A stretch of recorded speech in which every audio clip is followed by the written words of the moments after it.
हाँ जी सर, हमारे पास मान लीजिए कि एक फंक्शन ये दिया हुआ है like mod x plus mod sine, ठीक है सर, मॉड एक्स और प्लस है हमारे पास मॉड ऑफ दी साइन, ये सही है।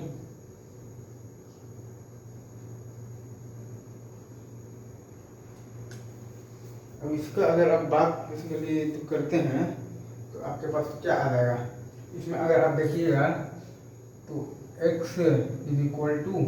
इसमें अगर आप बात करेंगे ना बेसिकली क्या, x is equal to are minus N pi पर अगर आप बात करेंगे, ठीक है,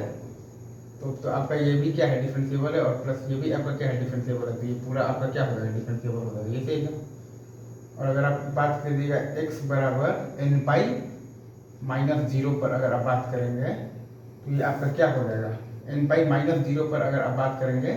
तो ये आपका डिफरेंशिएबल प्लस नॉन डिफरेंशिएबल हो जाएगा, नॉन डिफरेंशिएबल, ये सही है। और अगर आप x बराबर जीरो पर बात करेंगे तो ये आपका बेसिकली तो क्या होगा, नॉन डिफरेंशिएबल और प्लस नॉन डिफरेंशिएबल, ये सही है। तो आपको बेसिकली R3 और LHD निकाल कर चेक करना पड़ेगा, राइट, ये सही है। तो आपका R3 आपका बेसिकली क्या आता है, R3 आता है basically limit h tends to 0 plus f of a plus h plus sine h minus F A by h आ रहा है आपके पास 2 आ रहा है, ठीक है। और LHD आ रहा है आपके पास limit h tends to 0 plus ठीक है f of a minus h, मतलब कि h plus sine h minus F A by minus H, ये आ रहा है आपका माइनस 2, ठीक है। मतलब कि आपके पास क्या है, आपके पास है R/HD is not equal to LHD, मतलब कि फंक्शन क्या है बेसिकली नॉन डिफरेंशिएबल है, ठीक है सर, नॉन डिफरेंशिएबल है, ये सही है, फंक्शन इज नॉन डिफरेंशिएबल। और आपके पास रीजन क्या है नॉन डिफरेंशिएबिलिटी का, शार्प टर्म, ये सही है। आगे बढ़े,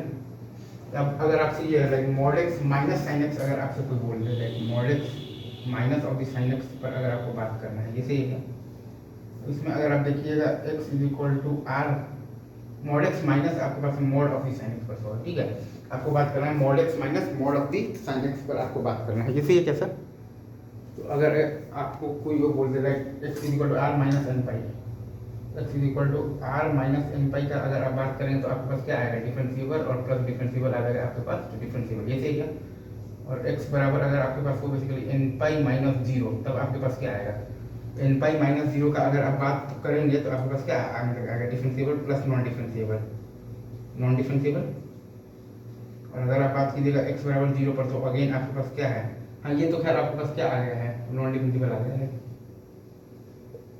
हाँ ये आपके पास x बराबर जीरो पर आपके पास क्या है non differentiable plus non differentiable, तो ये तो हमें क्या करना पड़ेगा चेक करना पड़ेगा। तो R/HD आपका बेसिकली होता है limit h tends to 0 plus f of a plus h, मतलब कि h minus sine h minus F A और बाई h, ये आ गया आपका 0, ठीक है। और LHD आपका आता है basically limit h tends to 0 plus f of a minus h, मतलब कि h minus sine h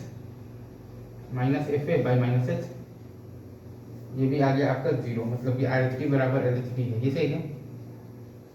function आपका कैसा है डिफरेंशिएबल है, ये सही है। यहाँ पर आपका फंक्शन जो है वो कैसा आ गया है डिफरेंशिएबल आ गया है, ठीक। हम लोगों ने बेसिकली R/HD निकाला है, यहाँ पर R/HD आया है आपका limit h tends to 0 plus f of a plus h minus sine h minus F A by h बराबर 0। आपके पास LHD आया है basically limit h tends to 0 plus f of a minus h, तो क्या आया है h माइनस साइन h, ठीक है sir, minus F A by minus h, तो आपके पास क्या आ गया -1 और प्लस 0 आ गया, ये सही है। R/HD बराबर h बराबर LHD है, तो फंक्शन क्या है आपके पास तो डिफरेंशिएबल है, ये सही है। वहाँ पर आपका फंक्शन क्या आ गया था नॉन डिफरेंशिएबल आ गया था, क्योंकि ये केस में आपके पास जो R/HD आया था ना, R/HD आया था आपके पास limit h tends to 0 plus f of a plus h आया था आपके पास h plus sine h minus F A और बाई h, ये आया था आपके पास 2 के इक्वल, ठीक है। और आपके पास ये वाले जो केस में आपके पास LHD क्या आया था, LHD आया था आपके पास limit h tends to 0 plus f of a minus h, मतलब कि h और plus sine h minus F A by minus H, ये आपका आ गया था बेसिकली -2 आ गया था, ये सही है। लेकिन यहाँ पर तो दोनों जीरो आया है। और बाकी r माइनस एन पाई पर तो डिफरेंशिएबल प्लस डिफरेंशिएबल तो डिफरेंशिएबल है, और आपके पास एन पाई माइनस जीरो पर भी डिफरेंशिएबल और प्लस नॉन डिफरेंशिएबल है। ये सही है। अभी रुकते हैं यहीं पर, बाकी बातें आगे होंगी, और तब तक के लिए आप सभी को बेस्ट ऑफ लक। ठीक है।